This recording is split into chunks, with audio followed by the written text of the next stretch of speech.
Thank you for accommodating me. So you guys are close. I came for the same cut that you gave me last time, that dry, wonderful beef. So I don't know if you would allow me to see where you guys kind of do your stuff in the back, the dry aged area. Can't wait. If you would let me. Absolutely, love to share. All right, let's go.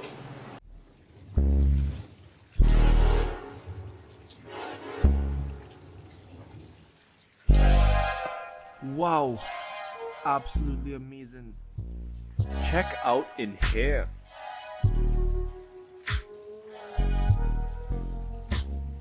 Thank you very much for Next selection. honoring this. Can't wait. I would love to know, like, how did you start this? And what made you get it to be a butcher? When I first got into the industry, I was a cook. I did that for about 5 years. Started out as a teenager making salads and washing dishes, and I was a musician also, and I moved to Toronto to work on that dream. And I soon discovered I had no time in the evenings to play my music, since I was working bigger shifts than at the restaurants. So I started thinking about what can I do where I can work during the day. I love butchery. I always loved that meat in restaurants, like French and Berlin racks, like tenderloins, like fried ribs. So I started applying for butcher jobs. I was lucky enough to land one at a very popular Highland butcher in Toronto, and I've been doing it for almost 20 years now. Wow. With that story and this fantastic cut of steak, we are fully ready now to show you how to do a reverse sear. And these simple ingredients is all what we're going to need. So it's time now to chop, lop, top, adopt up. No. It's time to slice and dice and serve on rice. Enough talking, let's get chopping. Let us first start by washing our rice. For this recipe, we're going to be using Japanese sushi rice. When the water is clear, it's time to cook. We always start by slicing a white onion. I love using fresh ingredients over powders when I can. Let's continue on with this bright green spinach. This is really gonna bring some serious color to our dish and a different texture.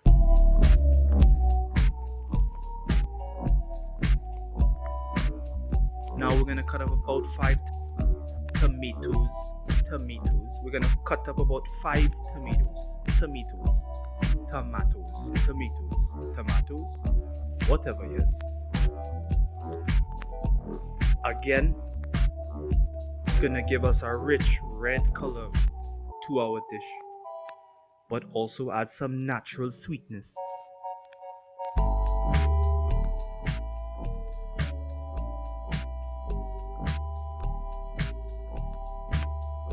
Finally done cutting up some of the ingredients that we need, we're gonna start by seasoning our steak with a little bit of salt, pepper, and garlic powder. We want to heavily season our steak. The reverse-sear method has us putting the steak into the oven at 350 degrees until it gets to the temperature that you're looking for the consistency of meat that you want. Consistency meaning the doneness of the steak. Let's start by making our side. Let's start with a knob of butter and that onion we chopped up earlier.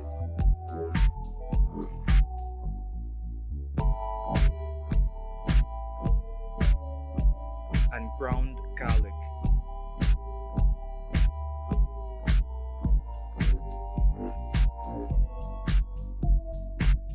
Salt and pepper. We're gonna cook this until it's soft and add our tomatoes and spinach. Let's let it simmer down. It won't take long to cook.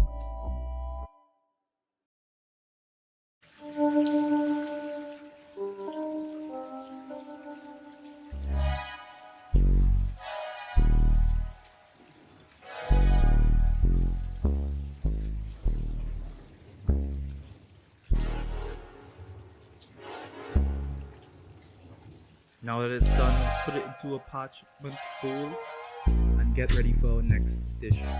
We're gonna use the same pan. Why not? Another knob of butter, some garlic, thyme, and take our steak out of the oven and let that sear until we get that beautiful crust that we're looking for. Oh my god, take a look at this. Oh, perfect. This is the perfect medium rare that I was looking for. Gonna slice it thin for plating purposes. Oh, look at the juices coming out of this thing. Important stages that I did not record is making sure that your steak rests. That's really gonna lock in that flavor of that steak. Okay, time for my favorite part, and that's plating. I'm gonna put a cup of that rice on the bottom. A little bit of that tomato spinach mix that we made, and that wicked beautiful steak. Here's a little bit of miso oil that I prepared earlier.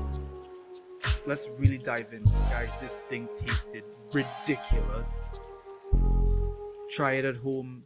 Go visit my friend Jack at HindQuarter and thank me later. It was a pleasure working with him and making this steak for you. Please subscribe if you liked the video. Turn on the notification bells. Leave a comment. I don't know. Like the video. And I'll see you next time.